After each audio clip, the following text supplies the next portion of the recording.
This is the sky. I know what you're saying. You're saying, well, there's nothing there. What do you mean there's nothing there? There's enough to fly on.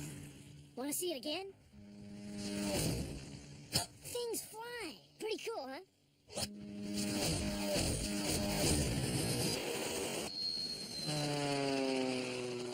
Bill Nye the Science Guy. Bill Nye the Science Guy. Bill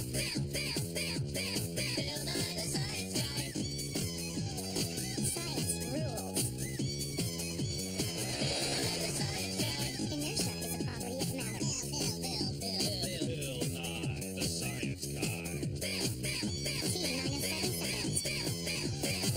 Nye the Science Guy. Bill Nye the Science Guy. Brought to you by air.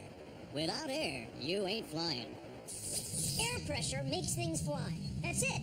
From June bugs to giant jets, they all fly because of air pressure. And you're saying, well, how can air make that much pressure? I mean, it's not like it has a test tomorrow or anything. And besides, air is so light and, well, airy. But it's air pressure that lets us breathe. And it's air pressure that makes the wind blow. Without air pressure, nothing could fly. Take a look at this. It's our plastic airplane of science. This airplane is flying, even though it may not be going anywhere. Maybe you know the feeling. Anyway, air moving over the wings is creating what scientists call, maybe a scientist like you calls, lift. Now, it's like when you lift something up, like maybe when you lift up a 400-ton jumbo jet, or a plastic airplane of science. Now, where does the lift come from? Well, it comes from moving air. When the wings are tipped up a little bit, the moving air creates differences in air pressure. Air pressure! The air going underneath the wings is going a little more slowly than the air going over the top. Now, when air is moving this way, it pushes this way. It doesn't push so much up or down. So there's a little higher pressure under the wing than on top.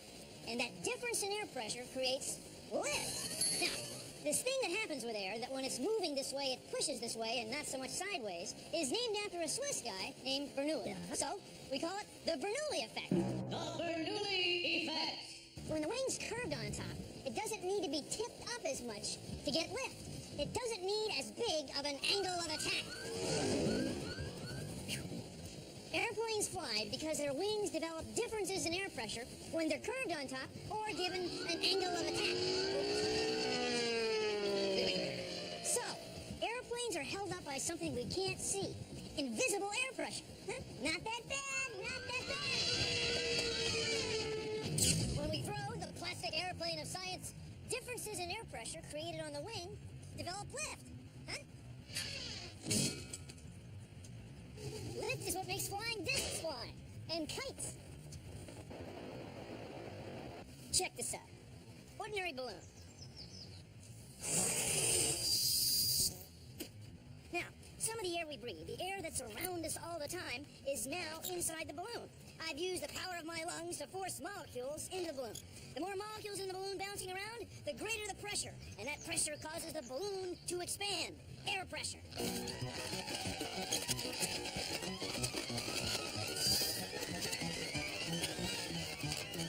Godzilla.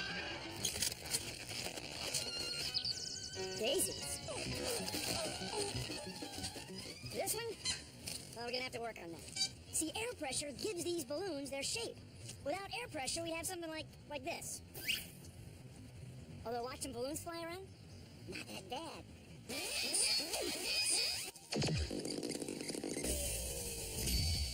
another experiment you can do that shows what air pressure can do. Get 2 pencils and a nice big balloon like this. Now get a heavy book. You can use the balloon to lift the book. You can do it with air pressure. Set 2 pencils on a table like this. Place the balloon between the pencils with the open ends of the balloon hanging over the edge. Now, put the book on the pencils. Just blow into the balloon. You're lifting the book with air pressure from your breath. Phew! Check it out! How that puzzle air! Air pressure and science. They're powerful. Science rules! Yeah, it's a pretty good day for parasailing.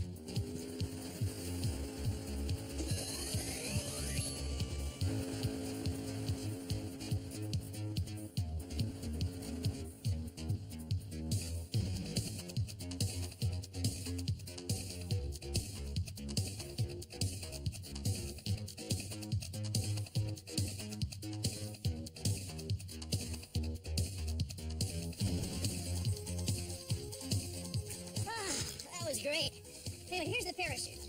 This is the front, and this is the back. Between there, we get high pressure. So on top, we get slightly lower pressure. And that difference in air pressure, that's where the lift comes from.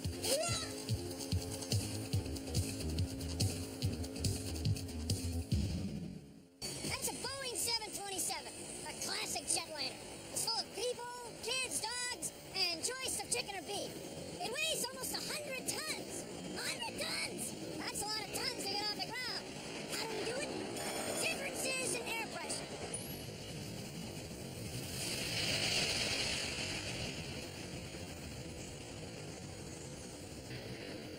Even though we all know there's thousands of airplanes taking off and landing every day, it's still a pretty cool thing to watch. Wish we could see that again on instant replay. We can, Bill. Bill, Oh, hey, I didn't know you guys were up there. Go ahead, rewind it. give me camera 1. No, 2. No, 3. That's great. Okay, now check out the airplane's wing. Look at its shape there. That's important because as the plane gets going, some of the air is going to go over the wing, and some of the air is going to go under it. Just like a plastic plane of science. Back to you in the booth. The X's are going over the top, fast, and the O's are going underneath, not quite as fast. Ready to? Take 2. It's the same air, just traveling at different speeds, which creates a difference in air pressure. The faster X's can't push down as hard as the slower O's push up. The O's push the wing up. When the plane gets going, the air on top zips right over the wing, which creates an area of low pressure. So, you've got high pressure underneath and low pressure on top to create lift. The X's and O's get back together at the back of the wing. Ready for Bill? Take Bill. With air moving over wings, we can develop differences in air pressure that can be used to create lift. Now, how do you think we get air moving? With engines, big engines. That's how we get air moving. Now, let's keep the show moving.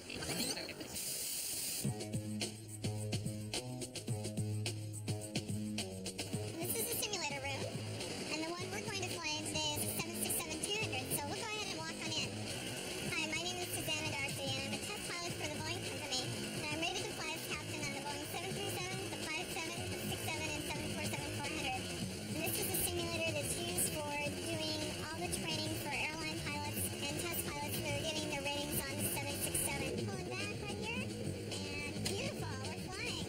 There's a positive rate, you tell me gear up. These are the throttles, and how the throttles work is like an accelerator on a car. It's the control column, and when you pull back, we go up, and when you push forward, the airplane will go down. Probably most people would not call pilots scientists, but on the other hand, you need a lot of math and science. Okay, I'll help you. Okay. There's 50 feet, the airplane starts to flare automatically. Right there, touchdown. Come up. You can feel the brakes coming on. Altitudes are numbers, headings are numbers, airspeeds are numbers. So an airplane is really just a fun application of mathematics. Perfect. Are you sure you haven't done this before?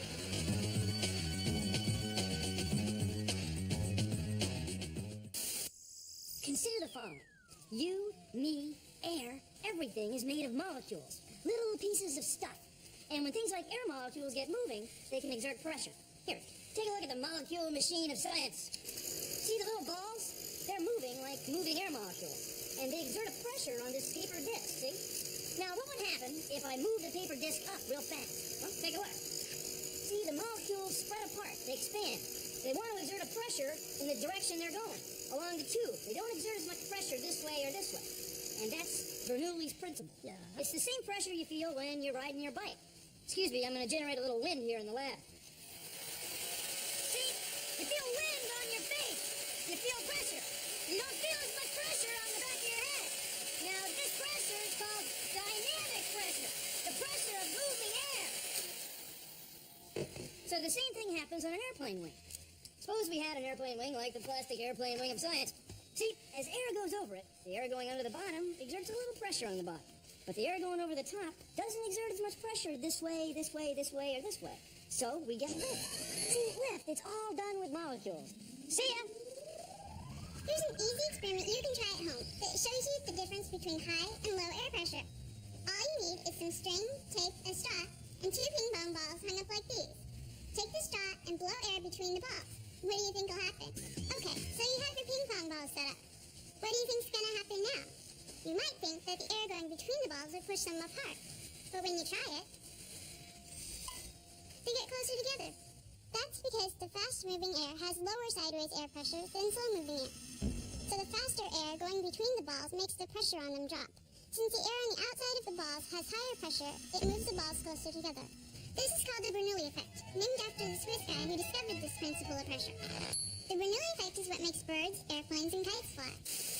Switzerland is also known for chocolates, Swiss cheese, and cuckoo clocks. Bernoulli, he was onto something, huh?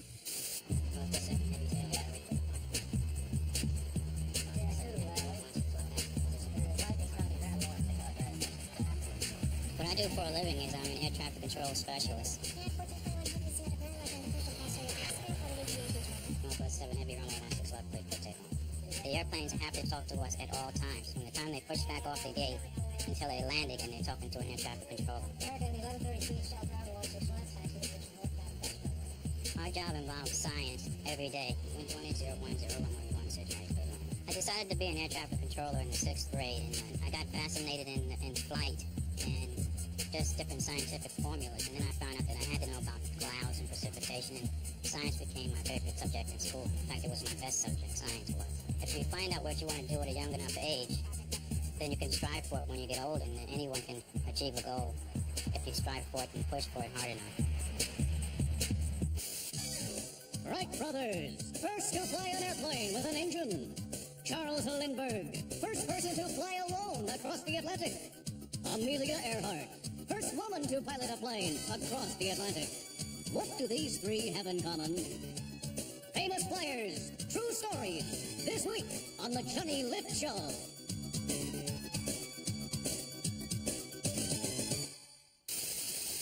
This looks like an ordinary wing, doesn't it? Well, it is an ordinary wing, only it's really small. And scientists test wings, not in the wild, anything can happen world of the outdoors, but in here. This is a wind tunnel. A tunnel with wind! Remember when we were flying our plastic airplane of science? It didn't make any difference whether we were flying it in front of a fan or flying it with a toss. The wings lift the same way. See, planes take off and land toward the wind. That way, whether they're speeding up to take off or slowing down to land, there's already air moving over the wing. Not that bad. So airplanes can get big and complicated, and sometimes look a little weird. So we always want to make sure they fly the way we want them to. So it's easier, and I dare say a lot less expensive, to test wings and airplanes in here than it is to go just building one and seeing what happens. These big ones fly great, and they were all tested as models. Some people are afraid that airplanes can't fly. I guess because the air they fly through is invisible. Well, so is the air we breathe, for crying out loud. I mean, it's just air. Now, we humans have figured out ways to make pretty good wings. And they develop differences in air pressure. And differences in air pressure, that creates lift. Now, in order to get lift, you have to have the wing moving. You have to have the air moving. It's kind of like having your face in front of a fan, huh? Or like when you're riding a bike. You feel the wind on your face, the pressure of moving air. That's what we call dynamic pressure. So it makes airplanes fly. Anyway, a human on a bicycle is a very efficient machine. There's airplanes now that you actually get in and pedal for power. This is the Gossamer Albatross. It was the first human-powered airplane to fly across the English Channel. It was pedal-powered by Brian Allen. Don't kid yourself. Pedaling hard and long enough to keep an airplane like this flying is no easy task.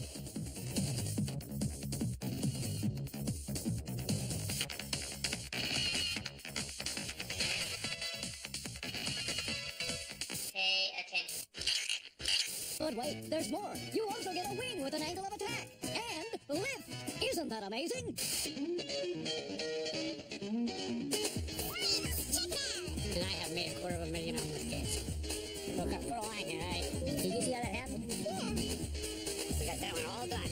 And there it is. Air pressure. Wind. Lift.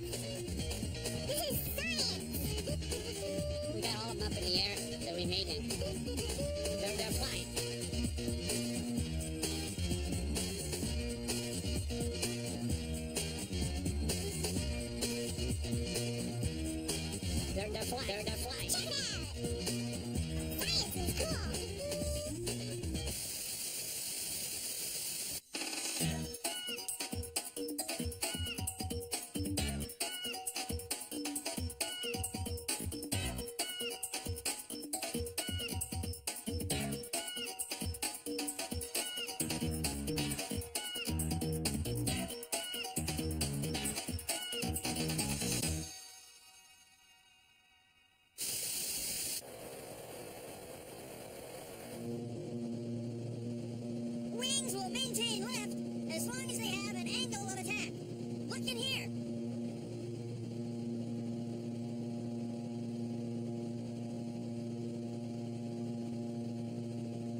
Not bad, huh?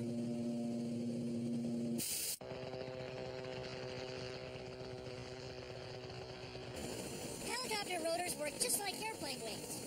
Instead of flying straight through the air, though, they also spin in a circle. They develop differences in air pressure, and that develops lift. They work great. Helicopters have wings that spin. Here's how you can make your own helicopter. You'll need a piece of cardboard, like a cereal box, a pair of scissors, some tape, and a pencil. Anyway, here's what you do. Cut your helicopter rotor blades in science like this, notch it in 4 places, here, here, and here. Bend it at the end of the wing in opposite direction, tape it to your pencil, and you're ready to go. Take your helicopter and spin it. See? It flies. It works just like a real one. Here's another type of helicopter. Cut a piece of paper like this, fold these 2 flaps down like this. Now, put a paper clip on the bottom and watch it fly. Helicopters! Science!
Now you know how birds, bats, butterflies, and airplanes fly. Basically, it's 3 things. 1, air has pressure. 2, to get things to fly, we want differences in air pressure. Now, those differences in air pressure come from Bernoulli's principle. Remember the Swiss guy? As molecules of air go this way, they don't exert as much pressure this way or this way. Remember Bernoulli's principle, the Swiss guy with the cheese. And 3, when you give a wing an angle of attack, then Bernoulli's principle comes in and makes low pressure on top and high pressure on the bottom, and that creates lift. Well, I got some serious angles of attack to develop. Gotta fly, Bill Nye, the science guy. See ya! Produced in association with the National Science Congress.